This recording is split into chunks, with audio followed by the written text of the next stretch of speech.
Welcome back, everybody, to the Insightful Podcast. We gain insight in order to move forward in life. Today, we're joined by a special guest, Brianne. Brianne, how are you doing today? I'm good, thank you. How are you? Good, good. So, I'm excited for this episode. Usually, when we have a guest on, we learn a lot because it's not just my perspective all the time. So, let's get straight into this. Can you start off by explaining who you are and what you kind of do? Yeah, so my name is Brianne. I'm 22 years old and I am a natural bikini athlete. I've competed in the Canadian Physique Alliance in the regional and national level. And I'm also a student at McMaster. So just finished my Bachelor's of Science here and I've applied to some master's programs, so we'll see where I end up going. But bodybuilding is like a huge thing for me that I absolutely love. Awesome. So I kind of want to hear your journey. So when did you start I guess fitness in the beginning before actually competing and how did that transition into social media as well? Yeah, so I started going to the gym in first year, which was 2021. So December 2021, I started going to the gym, but it was actually out of insecurity because I was with a guy at the time who made me feel very insecure about my body. He would go to the gym and then he would come back and be like, "Oh my gosh, this girl's ass was so fat." And I was like, "Okay, well, I now feel really insecure about my body. I want to get that." So started going to the gym, but I was like, I don't know what I'm doing. Like, I don't know how the machines work. I don't know what body parts I'm supposed to be doing. So I actually reached out to a coach that I knew at the time because I used to do Orange Theory classes, which are basically like HIIT classes. And I met a personal trainer there. I hit him up in like January of 2022 and then we just started training together, nothing crazy, like just knowing how to move my body in the gym and also to just have a structured plan of what to do at the gym.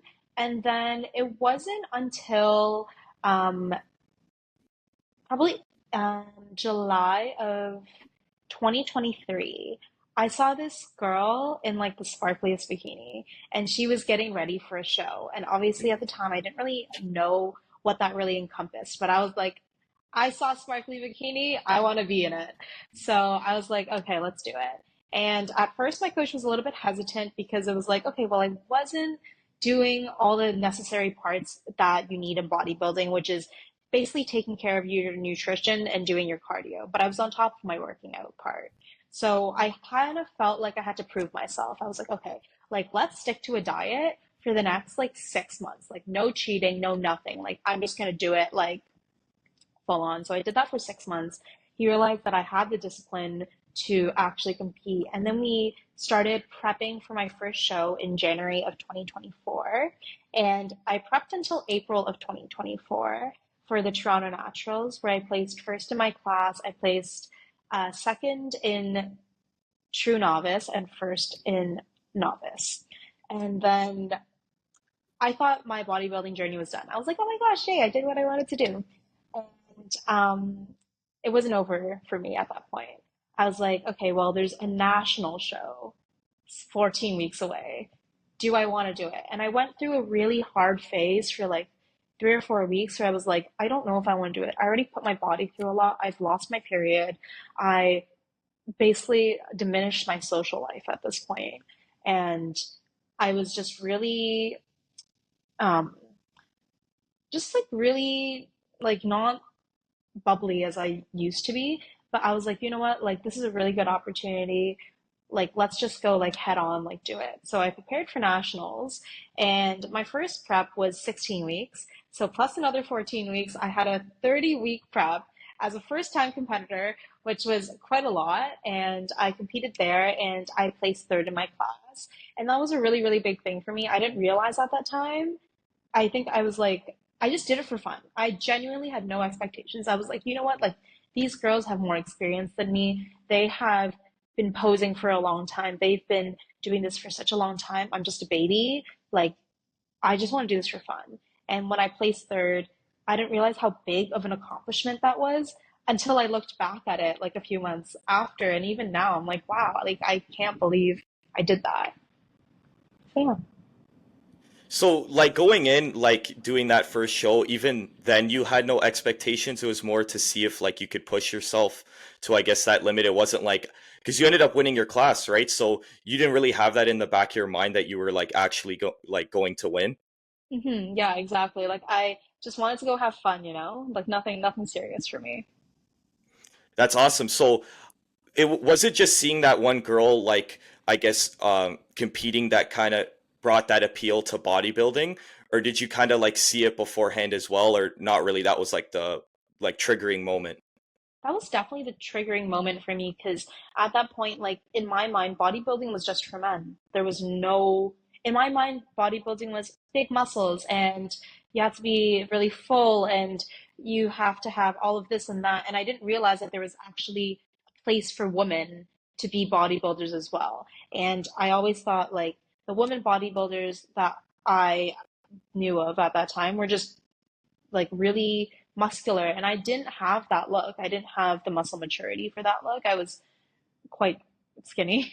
So I never thought I could fit into that sort of realm, but I found that there's actually not just bodybuilding for women. There's many divisions, including like the bikini class, wellness, figure. Like there's so many other places where I could fit in. For sure. So, how did your mindset kind of develop over time through that first prep, through that second prep? Like once you completed it, were you like very proud of yourself because maybe beforehand you didn't think you could do something like that?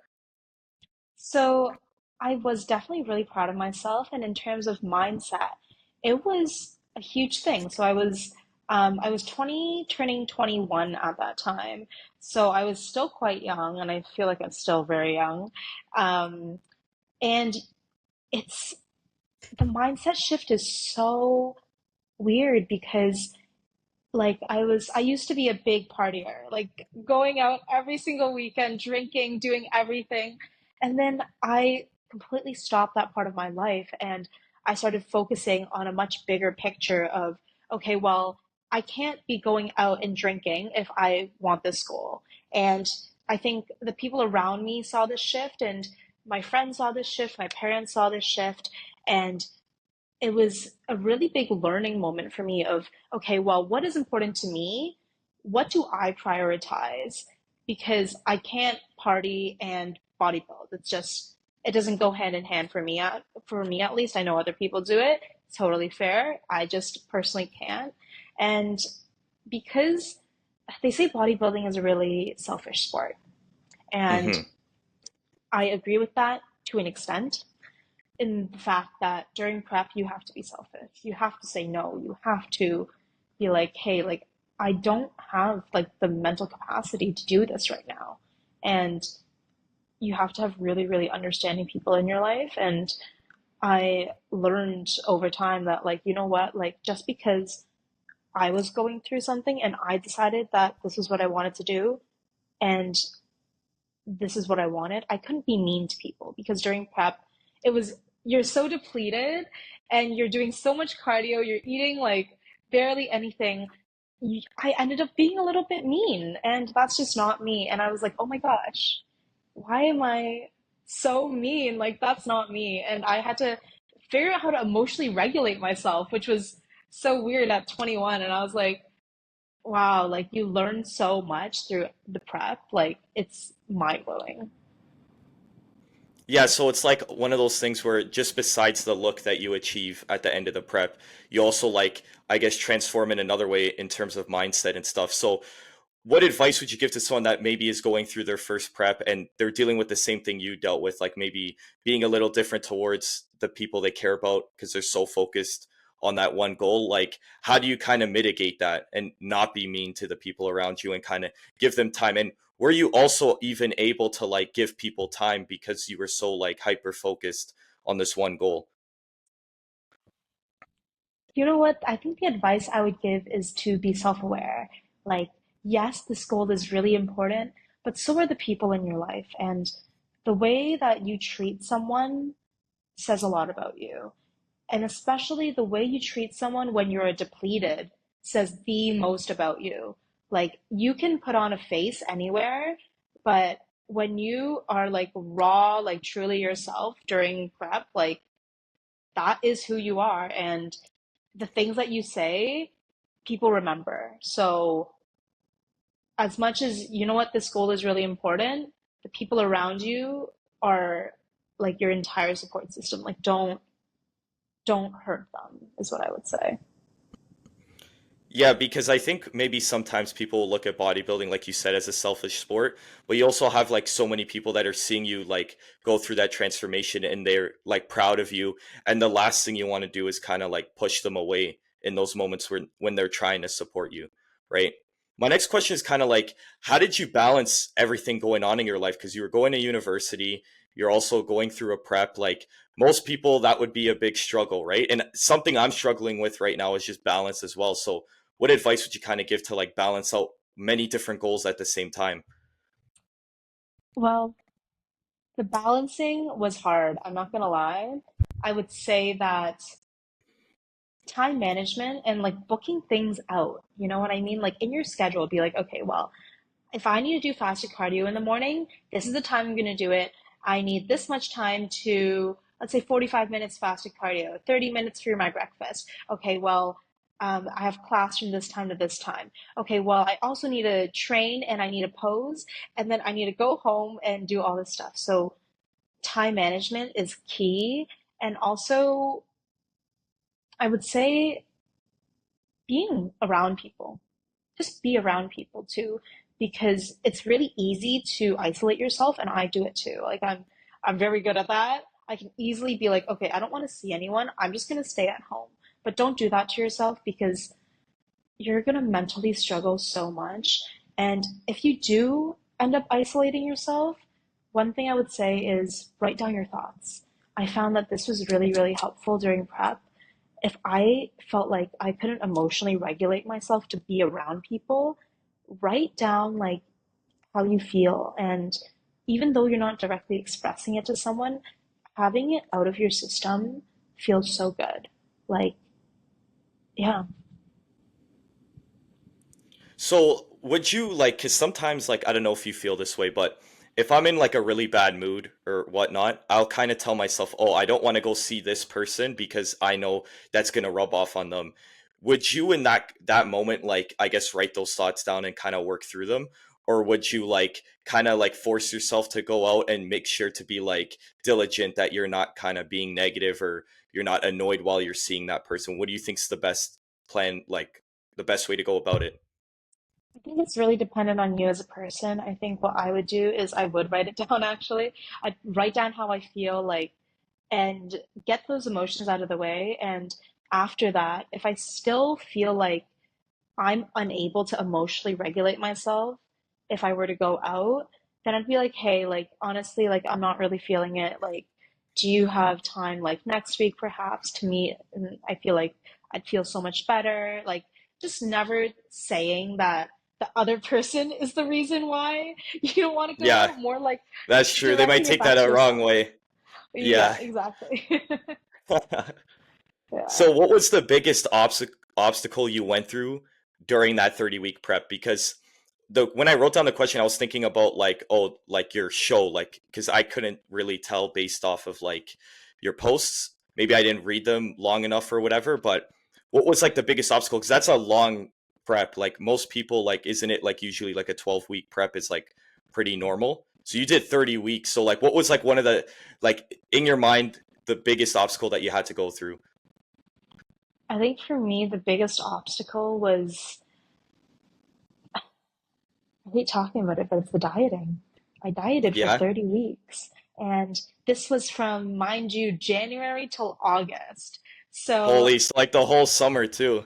literally, so like you skip out on so many events, like, and I just had to sit there with like my meal prep while other people were eating like other food and going out and all this stuff. And that was hard for me. Like, because I was like, how bad do I want this? And also for me, I think because I socially isolated myself like so much, it was hard for me to feel like a connection with my friends again. Mm. And I lost a lot of that because like I remember like my friend texting me something and they just worded it, like phrased it in like a way where I just took it like in the wrong way. And I was like, I don't want to text you back. I'm gonna like not respond for like a week, sort of thing.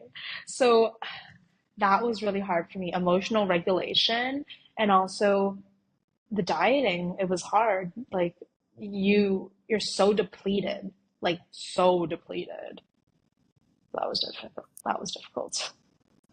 Yeah, it's like you pair those two things together and it's like very hard because it's like you're saying too, like you probably hadn't gone through something similar to that before the bodybuilding prep, right? Were you kind of, I guess, expecting those kind of feelings going into it, or were you like so new to it that you kind of didn't expect yourself to be that way? I genuinely had no idea what a bodybuilding prep was like. I just saw sparkly bikini, very lean girls. I want to be there. So this was definitely on me for not doing a lot of research uh, from other people. Like, 'cause there's a ton of YouTube videos out there, like, Yeah. and I didn't do any of that research. I didn't realize that that was what people were going through. I didn't realize that you were doing this much cardio, you feel fatigued all the time. People oftentimes like scroll on Instagram or TikTok and like binge watch food videos. And I started doing that. And Hmm. I didn't realize how bad that was for my mental health because then I would go to sleep. I remember this so distinctly. I remember going to sleep after like watching one of those videos and I was like, my stomach was just growling. And then I had a dream where I ate something that I shouldn't have. And then I immediately woke up and spit it, like just spat in my bed because I Wow. thought I ate something.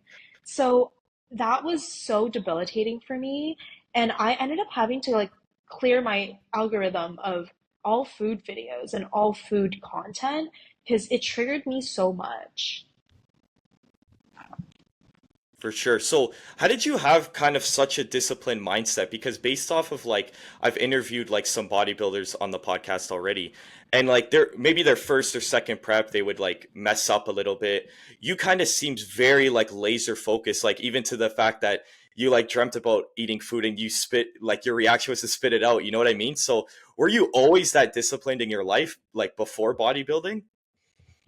So I've always been very academically driven. So discipline for me was like not an issue. Like, Mm, procrastinators, I'm an yeah. anti-procrastinator. Like, if you give an assignment to me right now, I'll do it right now and I'll finish it like a week, 2 weeks before the deadline. So I've always been very like disciplined in my life. And I think also just the way I've grown up, always I like structure and prep gave me structure. I was like, okay, like my day to day, I know exactly what it's like. And sure, it can seem a little boring to some people, but like it gives me a foundation to build off of. Yeah. So do you find like I guess the whole like bodybuilding journey in general like very fulfilling to you since you're kind of that type of person? Oh, most definitely. Like you see your body change in so many different ways. Like it's not just the cutting during prep. It's like the bulking and how uncomfortable it is. You see your body change, you're like, oh my gosh, like I don't have these ab lines anymore. And wait, I forgot the question. I think I asked what did I ask? Oh, About the discipline fulfilling. like do you find bodybuilding yeah, fulfilling, that's it. Yeah, I do find it very fulfilling because you you see so much progress and it's not linear. Like some weeks you are the same or you feel like you haven't done anything, but then when you look at the bigger picture of it, like it's such a huge transformation and it's so fulfilling to see that as long as you put in the work, it's something that you can Hmm. do well in. Whereas sometimes, even in academics, you can work so hard but still not get the grades that you want. But with bodybuilding, as long as you do exactly what you're told, there really is no, you know what I mean? There's no backfall, you know? Yeah, exactly. It's whatever like you put in, you get out, right? Like I know a lot of people have said that before about it, and it's true because if you eat all your meals, if you show up to every training session, if you do your cardio, like you know you're gonna get the result you're looking for. It's just a matter of when. Where like maybe something else, like let's say a business venture or something, you could put in a lot of work and yeah, you might see some success, but like what that success will be is like completely out of your control. Whereas like bodybuilding and fitness is like completely in your control. Completely agree. Like, you have all the tools for success, and there really isn't anything else stopping you other than your own mind. Hmm. Was there, I'm assuming because everyone goes through it, but I want to kind of hear your story. During like those preps, were there ever like moments of doubt in yourself and like how did you overcome those moments? Oh, there were definitely moments of doubt. I never thought I was lean enough. I remember, oh my gosh, maybe 4 weeks out from my first show, someone came up to me and pinched my stomach and was like, basically tell me I'm not ready, okay? And I Was freaked was out. it someone was it someone in the space, if you don't mind me asking, like in the fitness but okay, fair enough. So I was like, oh my gosh, I'm scared. I feel like I'm not ready. Um, and then I just started like psyching myself out. And I remember like just crying. I was like, wow, like I put in so much work and I'm still not good enough. That's what it felt like. And I remember like always comparing photos. What I do is I'd put like a collage together of like, okay, well, this was me like a few weeks ago and this is me now. Like, why did, like, you know what I mean? Like, why does it not look better? I felt like I should have made Mm, more progress. And yeah, like it was hard because you see other competitors too, and that was my thing. Like, I saw my competitors progress as I progressed, and I would compare myself. I'd be like, okay, well, glutes are bigger than mine, but my shoulders are blah blah blah. And I was like, I thought to myself, like, what are you doing? What are you doing? Everyone's on their own journey. You don't know what is on the back of their minds. You have your own strengths, you have your own weaknesses, but why are you comparing yourself to other people? And like now I understand, like, you know what? You're like, bodybuilding is a sport for yourself, to be better for yourself. Don't compare yourself to your competitors because yes, they are your competitors and you'll have to stand on stage with them, but you also don't know what they're going through. for sure. So were you following them or like were they training at the same gym as you? Like how were you able to, I guess, kind of see their progression while you were also progressing as well?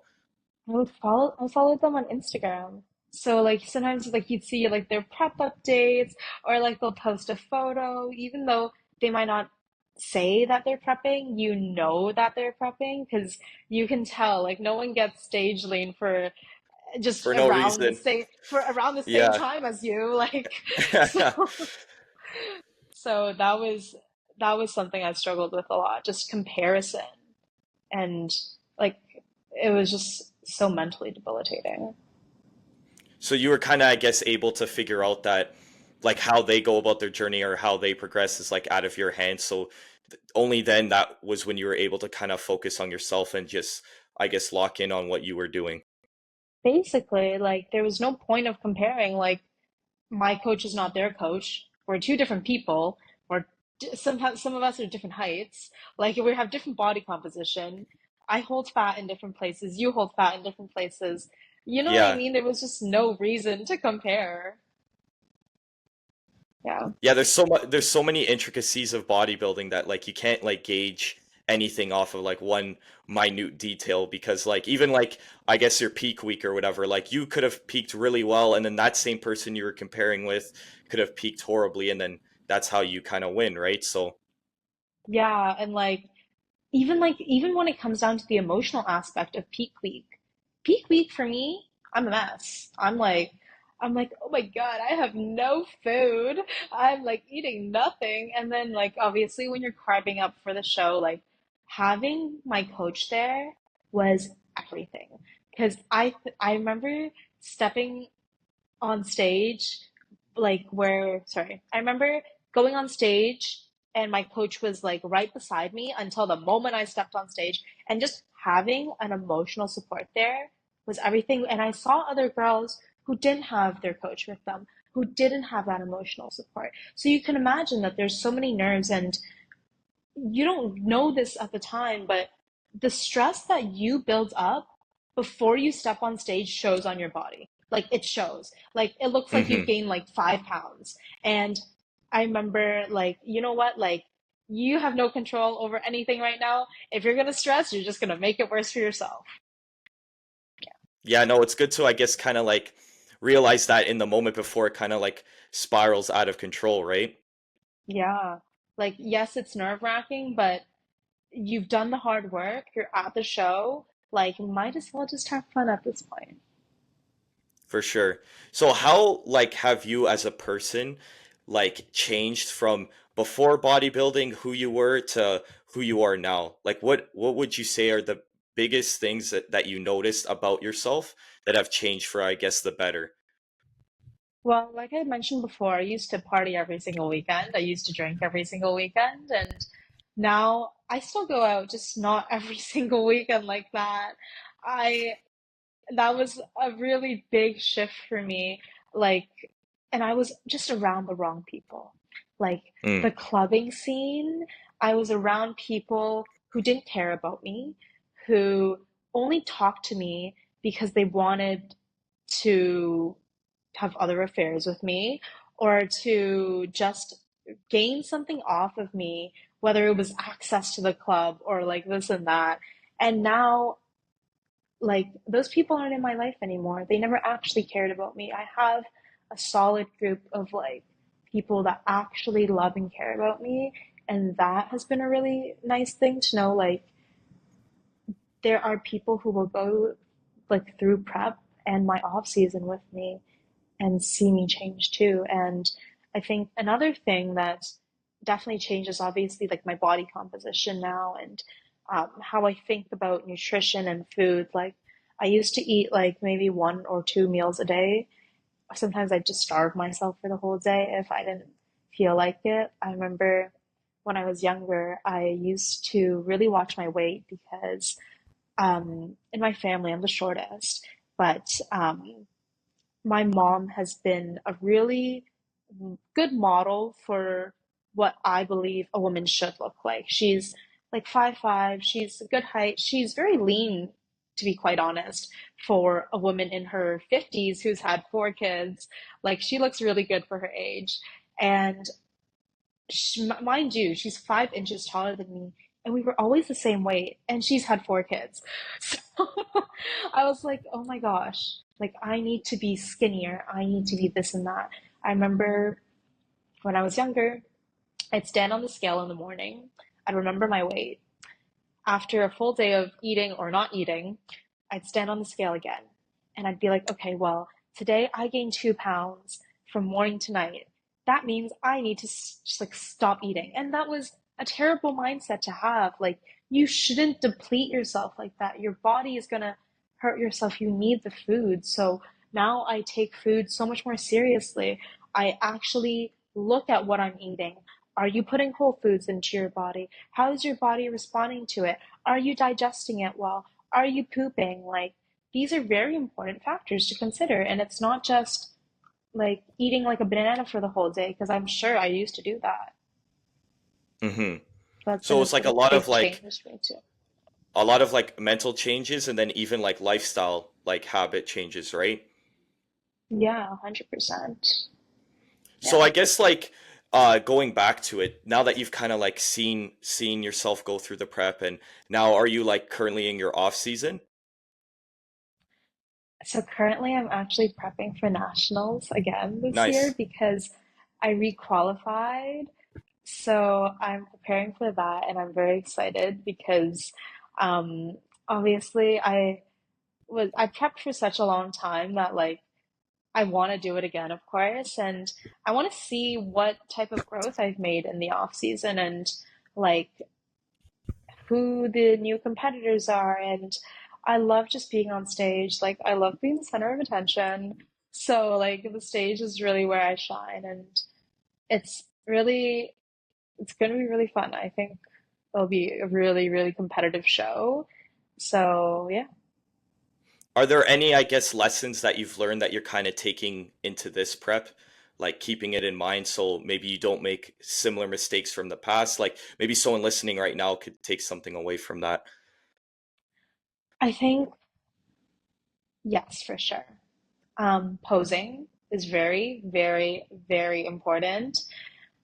You can completely change the way you look when you pose properly and when you are able to do it with like not even looking at a mirror, not looking at a mirror, just like doing it. And it takes time. Like, you don't realize how much posing has an effect on the way you look. Like, I have photos from my first bodybuilding show and nationals, and I look like completely different.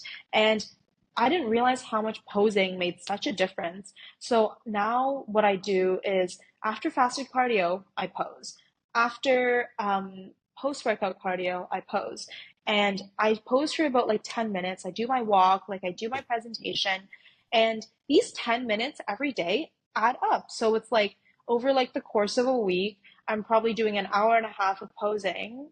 Whereas sometimes like if you just go to like your coach for an hour, like maybe you're yapping for 10 minutes and then you pose for like 40 minutes and then like you have like the rest of your 10 minutes to like, kind of practice yourself. Like that's only like 40 minutes of practicing. Like that's not enough. And your body gets used to practicing and posing in that way that it becomes so important. And I think one thing that I learned in my first prep that I don't know if this is controversial, but I don't use any artificial sweeteners.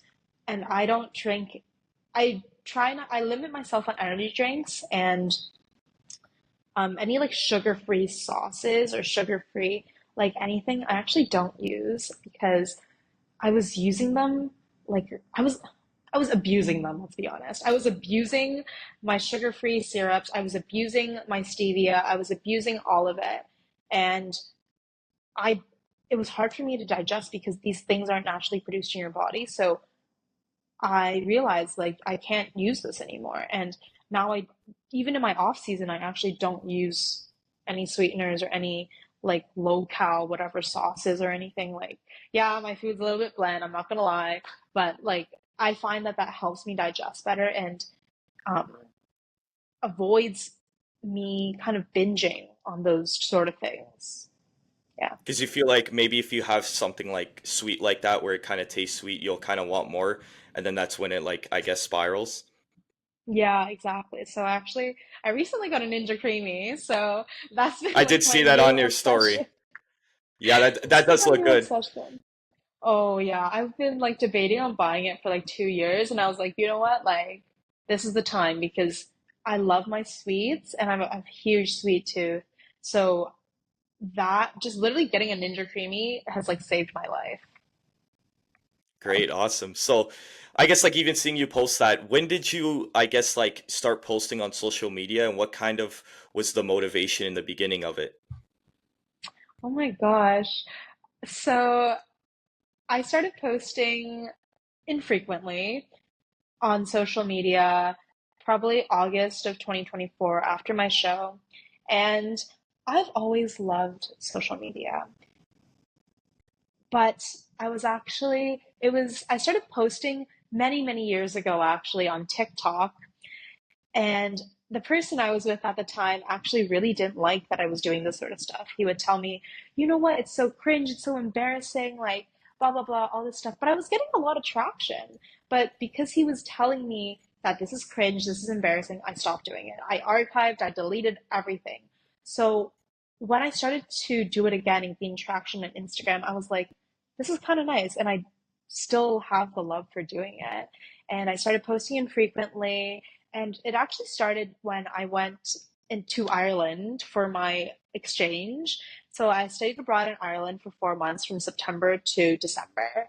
And I started just recording like my everyday because people seem to enjoy like this Canadian girl in like Ireland.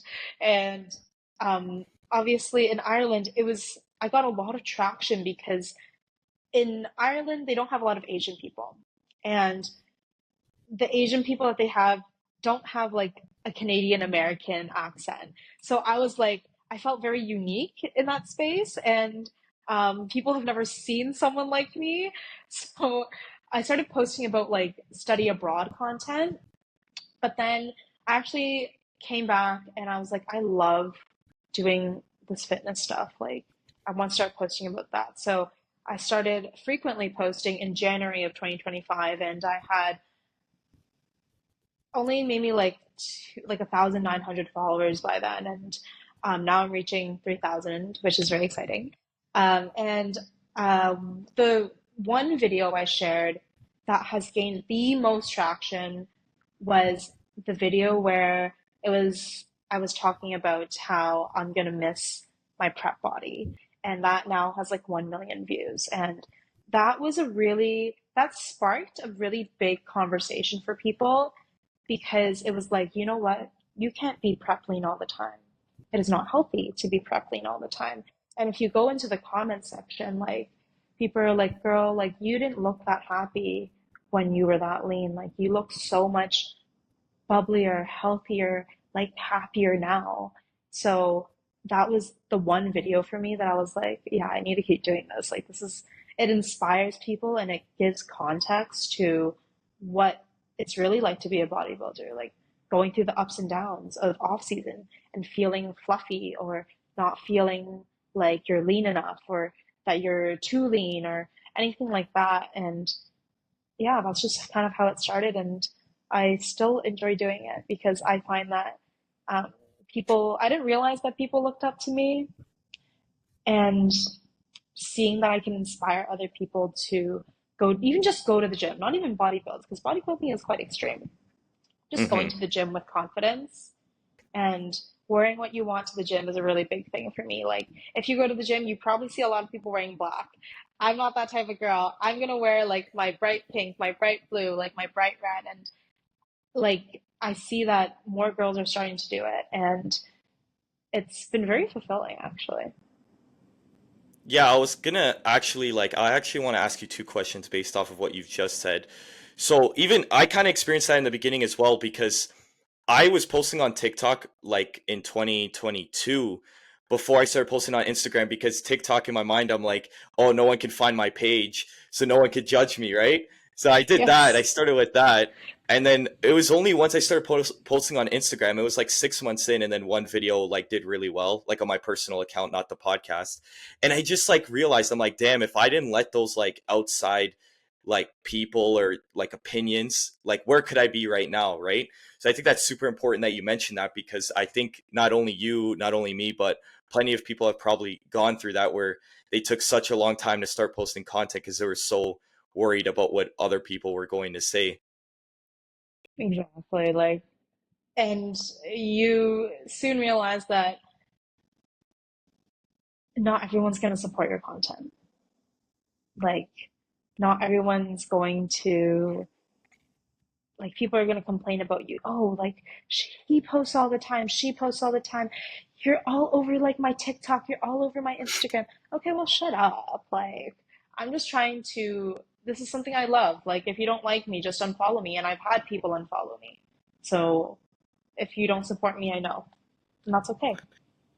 And that's the thing too, especially like the people closest to you that like I guess kind of don't understand it in the beginning is that like your content is tailored to like a specific niche of people or a specific group of people. So some people might love your videos and like tune into all of them and like them and comment whatever.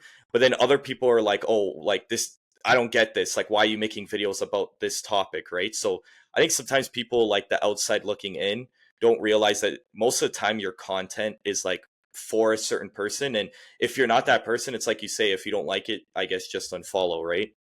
Yeah, exactly. And then there's the other side of it where people are like, you only talk about bodybuilding. You only talk about the gym. Like, Hmm. well, that's what people come to my account for. Like, I'm sorry.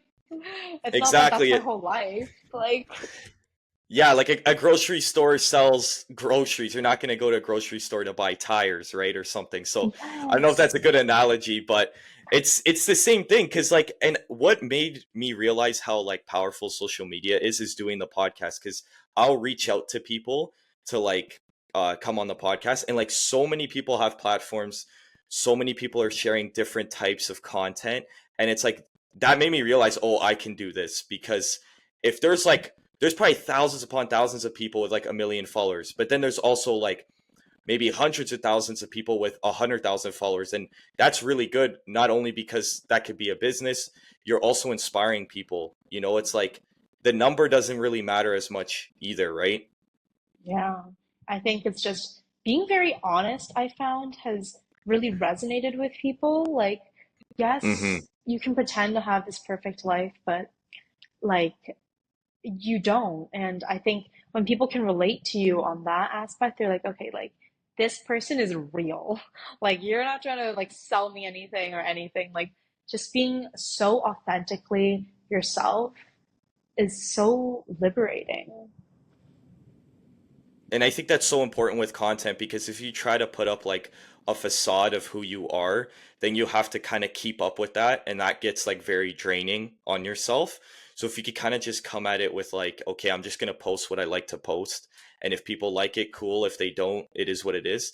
That happened to me too. Like when I seen like views or follows going down, I started to think, okay, what's the next best thing? What's the next type of video that's going to do very well? But then you get so caught up in that that you forget to like why you started, where you're kind of just posting stuff that you liked and you appreciated, and by extension other people were inspired by it or related to it, right? Yeah, like you can definitely get lost in the sauce. Like Yeah, that's a good way to put it. you, yeah, literally. But at the end of the day, like the number means nothing if your content is not meaningful. Yeah, exactly. For sure. So what are your goals right now in terms of bodybuilding, social media? Are you the type of person that sets like a long-term goal and you think about how you're going to achieve it or when you're going to achieve it, or you kind of just go with the flow? So, in terms of bodybuilding, my goal is prepping for nationals, just doing that and having a good time again. Like, I find that the less I care sometimes, the better I do, because I don't have Mm-hmm. that like internal stress for myself.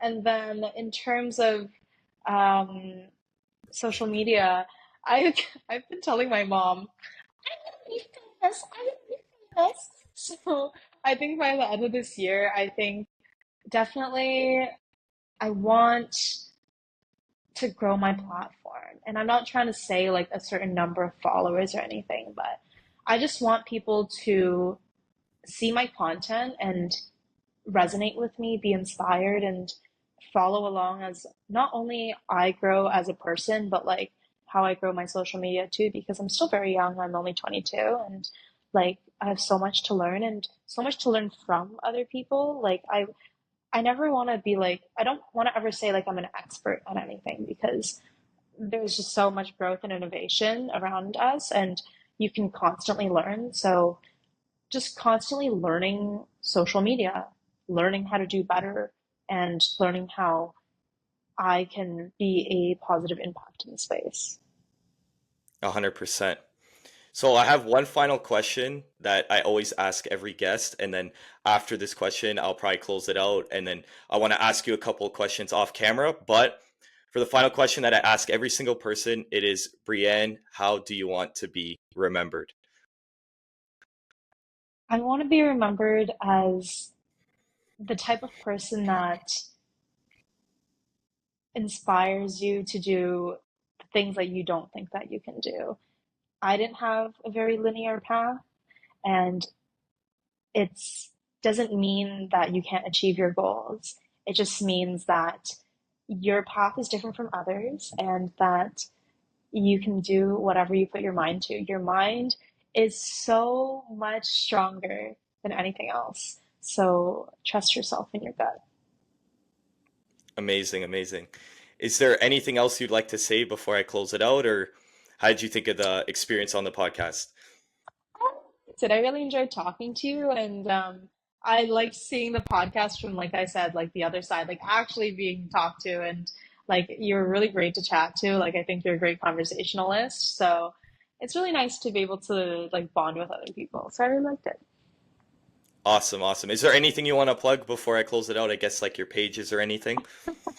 Okay, yeah. So on Instagram, Brianne.Chow. I'm also sponsored by TC Nutrition. So that's TCX Brianne. Alexandra Corbin Suits is for your competition needs. So like bikinis, bottoms, even like regular swimwear is Brianne. And then Fit Meal is a meal prep company that I religiously use because I cannot cook.